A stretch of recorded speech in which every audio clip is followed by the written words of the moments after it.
Hey y'all, what's up? JamiThatsMe here. Welcome back to another quick chat. Welcome back to the channel. Go ahead and let me know that you're here by hitting that like button for me. Hey y'all, listen, we got to talk about Eboni K. Williams, okay? Because there was a conversation that happened between she and DJ Envy over on The Breakfast Club, and things definitely got extremely heated. And I honestly feel like it was more heated over on DJ Envy's side, but we'll get into all of that, all right? A lot of you guys may have been wondering, how has this conversation even got started? Well, it really started from Eboni K having a sit down with Iyanla Van Zant over on her show. It was Eboni's show. They were talking about a lot of things regarding the black community, and at some point during that conversation, Iyanla decided to ask Eboni if she would ever date a bus driver. Would you date a bus driver? Would you date if he owns the bus? If he owns it. If he owns the bus. See, that's a problem. That's a problem. That's a problem. Okay. Because the standards and requisites, and I'm not talking about him laying on his sofa playing video games all day. I'm not talking about that. But the standards and the criteria that we use to measure men is off for who we are as women and who they are in this society. I would date a bus driver if he loved driving the bus, if he was a man of integrity, if he was good to his mama, if he treated me well. I would date a bus. Well, you guys just heard what Eboni K had to say in response to Iyanla asking her about dating a bus driver. Eboni is like, yeah, if he owns the bus. She wants a man that's going to be more ambitious, right? So, yeah, if you own the bus, you own the things, you are likely an entrepreneur or whatever the case is, it comes with a different type of hustle and a different type of ambition. And it's also going to come with a different type of energy that is likely going to inspire her as his counterpart to continue to push on. You know what I'm saying? And what I did not like about that whole sit down for me was how Iyanla pretty much told this woman that her standards are a problem and that it's not right. And I didn't like that because I'm kind of like, well, why are you coming down on her for being successful and wanting somebody to match where it is that she is in life? And you're kind of, in my opinion, telling her to settle instead of having conversations with men and encouraging them on how they can go about being more successful than what they are at this time. What also irks me is the constant need to force women to adjust to the standards and to the people around us instead of having those people to adjust to us, or shall I say those men, having those men, whether they black or white, because let's be very clear, when it came down to the conversation that Eboni and Iyanla was having, that conversation wasn't about a particular group of men, okay? Eboni has dated black, white, whatever. She's dated a lot of different types of men, and she even mentioned that. So Iyanla asking that question, it really had nothing to do with the black man, but for some reason the black community definitely took offense to that. And maybe because their audience is primarily black people, so then, you know, those black people heard that and it was distributed amongst other black media pages. So once it was put out there to those people, then those were the ones that decided to, you know, react. And that's where it became this black woman versus black man thing, or whatever the case is, okay? But it wasn't limited to just one particular race, girl. It's for everybody. It's for all of y'all men that ain't out here adding value and bringing things to the table yourself, but would expect to be with a woman that's of a higher, I hate to say caliber, honey. She has achieved a lot. Like, yeah, nah, she didn't work this hard to be in a relationship with a man that she's going to have to take care of and provide for right out the gate. Now, when you marry somebody that might be in a financial upswing at that time, they could easily drop. And then that may be understood because you guys are in that marriage where you're going to look out for your husband, whatever the case is, you guys are on hard times. But nobody wants to enter a relationship or a marriage already on hard times. And then I just feel like the question that Iyanla asked her was so unnecessary, because it's like, girl, who is it within? Like, let's think about Eboni's network. Is a bus driver really within this woman's network for her to actually be sent over there dating somebody that own a bus or whatever the case is? Like, I just did not like that. And then for you to impose what you would date, saying I would date a bus driver, well, that's you. You do that. You don't have to sit up there and tell this lady that it's a problem with what she desires and what she thinks and what she has for herself or what she wants for herself. Like, I just didn't really like that at all. And I felt like Iyanla knew exactly what this woman was going to say. She knew exactly who she was talking to. She knew exactly what to ask. And I also feel like Iyanla, to me, often comes off as a type of person that tries to convince you that your thoughts are wrong and mine are right, and it gives a level of manipulation to me. Okay, so it's like it would not have mattered, it seemed, what Eboni said. Right? She was going to figure out a way to tell this lady that her thoughts, her process, her standards, whatever, is inaccurate. Because if Eboni would have said, yeah, I'll date a bus driver, Iyanla would have asked another question, right? That would not have been suitable to Eboni, that would have given Iyanla the answer that she wanted, and then Iyanla would have been able to carry out with the goal that she had, the narrative or whatever the case is, okay, the agenda that she had at that time. And I think that's messed up. It's like y'all over here coming down on Eboni because she answered a question that was asked of her, and she answered it honestly. Y'all mad at Eboni, but y'all not mad at Iyanla for even asking this woman the question. This lady probably a millionaire.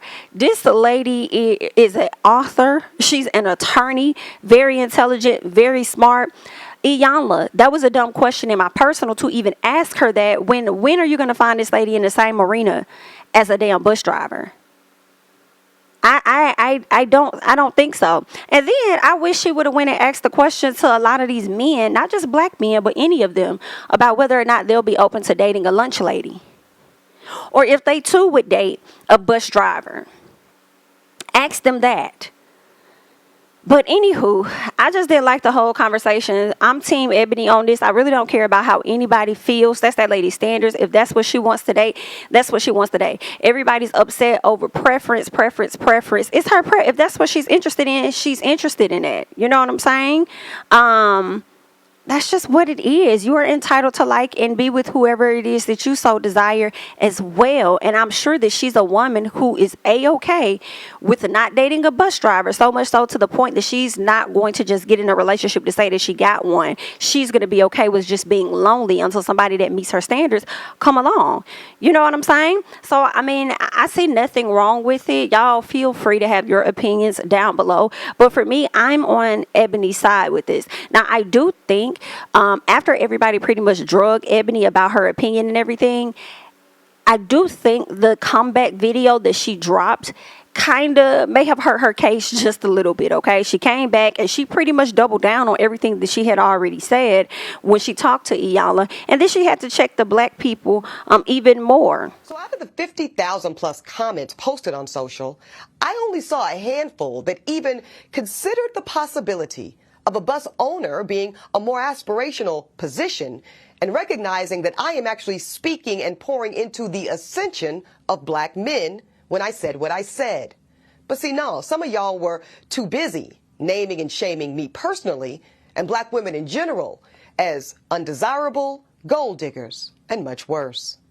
Now, I suspect that some of y'all are the same men that were bringing home C's and D's on your report cards, only to then be coddled by parents that said, well, that's okay, as long as you're doing your best. Well, listen, I love and believe in the excellence of black men. So no, my dear, C's and D's or any other form of mediocrity is not okay. No, I will not create a soft place for you or anybody that I love to fall comfortably into the bigotry of low expectations. So I'm going to say one more time, there's absolutely nothing wrong with driving a bus. My mother Gloria drove one for years. But could it be that black America has been sold a narrative of average, regular, and typical being good enough for us? Well, see, that's called white supremacy. And in this case, it takes the form of conditioning black Americans to happily accept being a permanent American underclass. But see, because I know the truth about black folk in America, no, average is not and will never be good enough for me.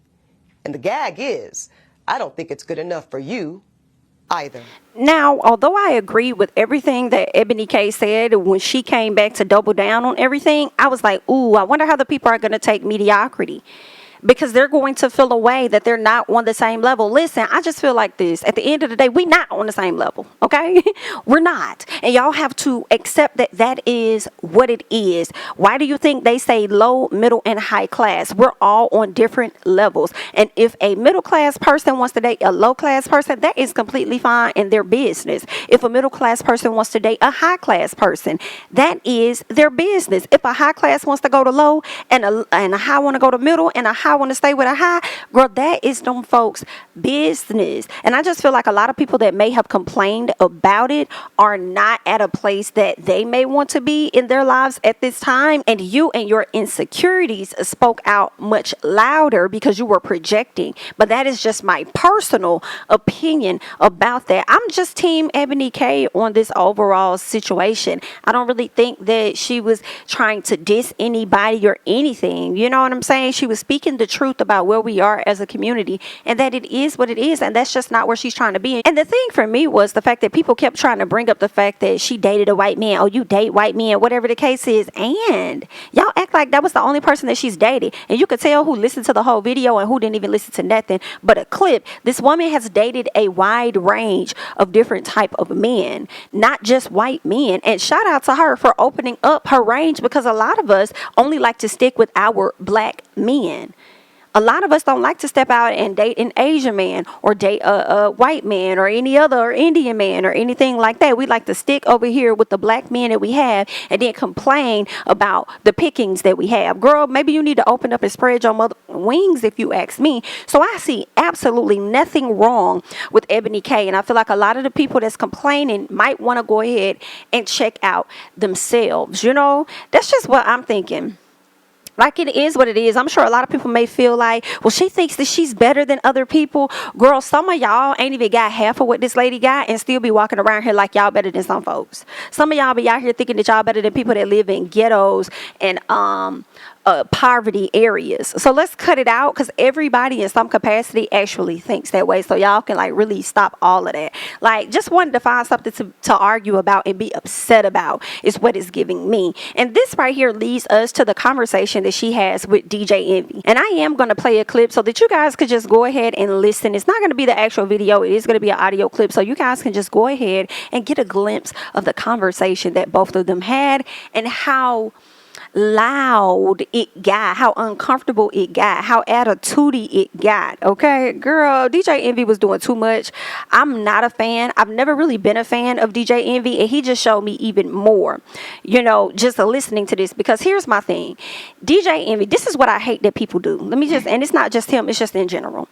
I hate when there is a hot topic and people don't really sit with stories and think about how they truly feel about it. It seems like a lot of people just attach themselves to how other people feel about it, and then they go with that. And that's exactly where I think DJ Envy was coming from. I really think that, you know, and it's just so funny that he would talk like he's talking like now that he has money and everything. If he wasn't dating Gia, or I'm sorry, married to Gia, his wife, he would not be dating a woman that's not on his same level. Yeah, he may have cheated and slept with Erica Mena or whatever the case was, but he would not have dated nobody lower or anything. So I don't even know what the hell he talking about. All he talking about is this real estate. He always talk about his cars and this and that and all this other stuff that he got and whoop de whoop de whoop. You know what I'm saying? Dry bragging is what I like to call it. Dry bragging is what he doing. But then when you see this lady over here talking about her standards or whatever the case is, you want to sit up here and you want to kind of, you know, combat her on that and make her feel like she's wrong for that. When your daughter or your daughters get into the same position as Eboni K does, I want to hear the conversation that you're going to have with your fucking daughters. And I want to hear you say that it's okay for your daughters to date a bus driver. And I also want to hear you tell them, same way Miss Iyanla was saying, that it's a problem with your standards and you should be able to date a man of that caliber. I want you to also, because you're not going to say that in real life. You're not. You're not. You're pandering to the audience is what you're doing, in my personal opinion, DJ Envy. But if these were your daughters at the age of Eboni K or whatever, you might accept, if that's what they want to do, you'll accept it. But in all honesty, that's not what you would want. You would want your daughters to be with a man that's likely more established and a man that can that can provide for them and all of that. You would want your daughters to be with a man like you. And I guarantee you, if they are trash men or if they are bus drivers or whatever the case is, you're going to think less of them. So for you to sit up here and entertain this conversation with Eboni K and try and go off on this lady about her standards or whatever the case is, that's giving every bit of whack, because you wouldn't do that with your own motherfucking kids or none of the women in your life that you care about. So yeah, it's giving pandering, but I'm going to go ahead and I'm going to let you guys check out what the conversation was like. I feel bad, and I'm going to tell you why I feel bad, because I did two things this week that I normally don't do. Number one, if somebody I know is got something going on social media, we should have spoke to them. I appreciate that. And not about them. You know what I mean? And Eboni is our people. So I feel like we should have probably spoke to her, reached out to her like we always do for everything else. And I didn't watch the full interview with Iyanla. I watched the clip online. Nothing about this is negative. People are disagreeing. People are feeling away. We're going to talk about it. But I want to start by the framing that this is, we cannot have rupture in the culture and not do the work of repair. So to me, this is a conversation about repairing and restoring what has historically been a productive, valuable conversation and relationship between black men and women that somehow, some way has gotten away from us. So I honestly answered y'all in that moment. If he owned the bus, and that's what I said, Envy, but what people heard based on the comments, that I said bus drivers wasn't shit. People heard that I said that bus drivers broke, don't make no money, ain't got no benefits, and that they were beneath me. That somehow was the interpretation of me saying that I will date a bus owner. But this is what bothers me, to make it seem like bus drivers only drive buses. Why would you talk about bus drivers? Because y'all let me generalize bus drivers. Let's generalize. We can talk bus drivers, we could talk police officers, we could talk MTA workers, we could talk all these different people that work at these quote unquote average jobs. Everyday working class people. Now this is my problem, right? So when you said I wouldn't date a bus driver unless he owned his own bus, a lot of people felt it like, yo, that's disrespectful, because just because I took a job, and a lot of people take those jobs for a couple of different reasons. One, the benefits, right? Sure. They know they can work for 20 years. After 20 years, they can retire and they still get their retirement and they still get their benefits. So after 20 years, they can. Most police officers, the same thing. They get their retirement, they can still carry their firearm, and they can still get their benefits. So I look at it as that's a great hustle. They work for 20 years. At the end of 20 years, let's say they start at 21. At 41, they done working the bus company, done being a police officer, done being MTA, and now they just making money on top of money. So it's value over values, right? Envy, let me stop you right there. What you are applying now is not the facts as they were given to me. Iyanla did not ask me, Eboni, would you date a bus driver that also had a real estate portfolio? Iyanla did not ask me. Hold on now. Eboni, would you date a bus driver that also has a litany of franchises? Because you and your wife just bought 5, right? Six crystals? Yeah. Crystal burgers. Okay. She didn't ask. That was not the framing of the question, Envy. Yep. Had that been the framing of the question, I would have said, Dr. Vons, where the fuck he at? So to date a man, you have to come with a resume to say all the properties that I own, or do you get to know that man and see what he's about? But see, that's semantics now. But now it's semantics. I feel like you're changing the goalposts, right? What people were upset about was what you said, and everything that you said could absolutely positively be true. People were upset that they felt like that you were putting down the average person, quote unquote average job, and the person that was working the average job, that their what they do is not as good as what you do. That's a projection, Envy. Envy, that's a projection. Because I'll let you speak. Let me talk. Go ahead, Envy. Yeah. So when you start talking about all this, and I read the comments just like you did, because I wanted to prepare myself when you came up here to understand what people were mad about and understand what people were upset about. So when you're talking about all this brother this and the black man this and the white supremacy this and this, that, and the other, that's all to the side of how you felt about that quote unquote average job, right? And I'll be honest with you, right? And one of the comments that I said, and maybe I'm not sure, right? The guy was like, you talk about all this about lifting a brother up and lifting this up and white supremacy and what you do for our people. And then the first thing the brother said was, but your fiance was white. And I'm sitting there like, how do you talk about how much you uplifting and how much you're going for black people, but that's not necessarily what you're even looking for? Well, first of all, paging Dr. Umar, damn. Well, let's address it. And I'm wrong. Let's not skip a beat. So I would love to know how you, Envy, know what I'm looking for, because we never had the conversation. I don't know. But I'm you just telling you what framed it. people are saying on comments, what I've read, and I'm talking for them. I'm not a bus driver. I'm speaking for the average person out there, because I feel for them, because the bus drivers and the average person are what keeps these lights on here on the Breakfast Club. That's right. They keep me booking Envy, shows. Nobody is saying, okay, first of all, this is not about you booking shows. I'm just telling you how I feel. So when you shit on the people that first of all, with me, Envy, you're dead ass wrong for framing it as me shitting on them. You don't think it was shitting on them? I know it. First of all, I know it wasn't. I think what you're saying right now is irresponsible. I think what you're saying is irresponsible. Do you listen to the calls, how people feel? I think what you are framing right now in this moment is highly irresponsible. Because I'm going to, if you listen, I'm going to tell you. Because if you were to listen to all of the full Iyanla interview, the full sidebar, the full episode of Holding Court, nowhere in any of that commentary did I say a cross or negative word about the working class of Black America, of America broadly, or Black men. I'm going to get to the why was my fiance. Envy, let me finish this statement. Do you know what people feel? To get to. Just because you didn't mean to hurt somebody, just because you didn't mean to affect somebody, doesn't mean you didn't hurt a community. I could say anything about somebody and be like, I didn't mean to hurt you. But if you hurt people, you hurt people. If people feel a way about you, they feel a way about you, because those people that you talked about are the people that buy your books, that listen to this show, and they're hurt. Ebony, what about words like average, mediocrity, typical, and the bigotry of low expectations? I think those are the words that hurt the working class. You can sit here and say, no, I didn't hurt nobody. You hurt people out there that buy your books and follow you and support you. You asked me to be quiet. Y'all, please. Y'all asked me to be quiet. I listened to your full statement. I understand you have a feeling about it. I let you talk for 22 minutes, and I just spoke for 60 seconds. She is here to talk to him. I know, but I just spoke for 60 seconds. We got ours off already. Let Ebony talk. I'm just returning what she said. But don't act like I didn't let her speak. She spoke for 22 minutes. Go ahead, Ebony. Let her talk. Don't do that. Let her go. Go ahead. So, Envy, this is where we're different. My primary focus and goal when I do what I do in the world is not to protect feelings. I'm going to be candid with you. I understand it's clear from the energy that there is an emotional attack that you felt was on Black men, the working class, and Black America. I'm going to hold the space for the hurt feelings around that. But more than I care about hurt feelings, I care about providing my people with facts and information that say that the current way of life for the majority of Black Americans is not serving us. I'm going off of the data and the facts.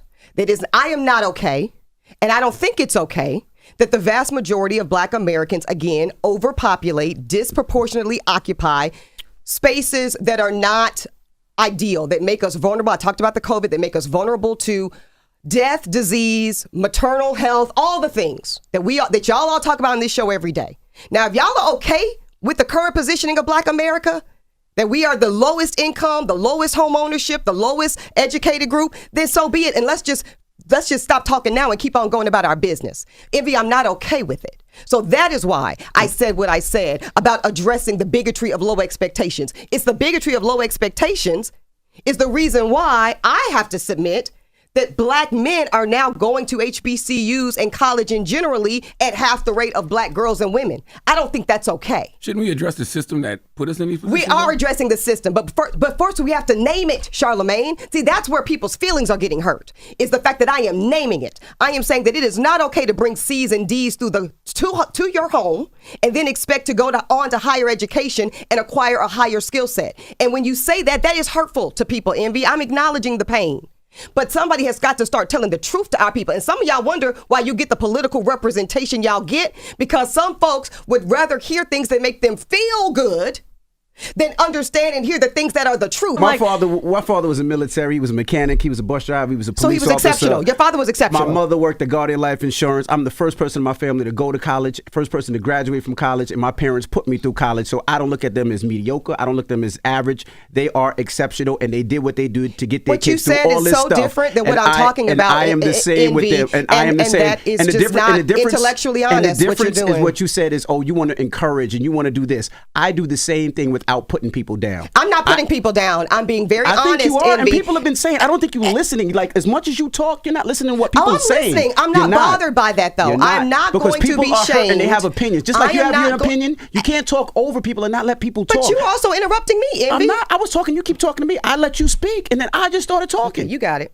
I just started talking. I let you speak, and I waited for you to be quiet, and I started talking. You heard something that you didn't like, and you cut me off. That's how it just went. Because once you start being intellectually dishonest. Here we go. Now it's not envy. Go ahead. Now, No, come on. that's exactly what Let's happened. let's keep it. No, but if I cool. give somebody the platform to speak, and I let you speak, then I speak. I've tried to make it clear with 3 different examples. I think y'all don't want to hear it. And that's okay, Envy. It's okay. Like you said, it's okay to disagree. Okay? So we can argue semantics back, because that's really, at this point, this is an argument around semantics. And yes, Ebony is not lying, girl. This is indeed an argument around semantics, okay? Ebony had already told DJ Envy earlier on when he tried to list off all of the things about a bus driver having investments and doing this and doing that. She's like, baby, you're adding more into this. Iyanla only asked me if I would date a bus driver. That's it. She didn't really elaborate. All I said was if he owns the bus. That's when she went in to speak on his character. She did not speak on all of the other stuff. Had she spoke on all of that other stuff, then we could have had a conversation. And for me, it was giving DJ Envy, for me, was determined to prove that Ebony was inaccurate in her assessment and her standards for what it is she wants as a partner, because he shifted from the whole bus driver narrative and them having all of these things, and then turned around and said something like, oh, okay, so they got to have all of that for you to even get with them. Like, what the fuck are you saying? Like, where are we going with this? Okay, then he said, oh, so you're not gonna get to know the person, yada yada yada. She might get to know them as a friend, but as far as a potential mate, probably not. Probably not on that level. But it's okay for people to get to know each other as just friends, and then over time it could develop into something if that's what they see in each other. So Envy, you was just on some other bullshit, and do you want to sit up here and talk about your parents and how your parents was this and how they was that and da-da-da. Girl, just over there slick, dry bragging, in my personal opinion. And what the hell going on with your parents and what your parents had going on, especially back then, they were limited on the things that they could do anyway. So of course they were going to be doing mediocre things, because that is what we were really only limited to at that time. So it's just like, boy, shut the hell up. You was just trying to come up with anything that you could out your ass. And at the end of the day, for me, I'm still standing by that lady and how she feel about that. I would truly believe that if she's not going to date a bus driver or anybody in that range, then she's going to be okay and comfortable with being by herself, as she has been. Like, y'all just want to find something else to be mad at a woman about. Like, baby, just go ahead. Go on, girl. Good luck with y'all love hunting. Anywho, that's all that I got. I want you guys to go ahead and hop in on the conversation and let me know your thoughts about everything and how you felt about the entire interaction with the Breakfast Club and Miss Eboni K, as well as Miss Eboni K sitting down with Iyanla Vanzant and Iyanla's line of questioning, okay? That's all that I got. I'm Jamie, that's me. Don't forget to like, comment, subscribe, share my videos. Follow me on Instagram and Twitter at Jamie, that's me. And I'll catch you guys in the next one. Bye-bye.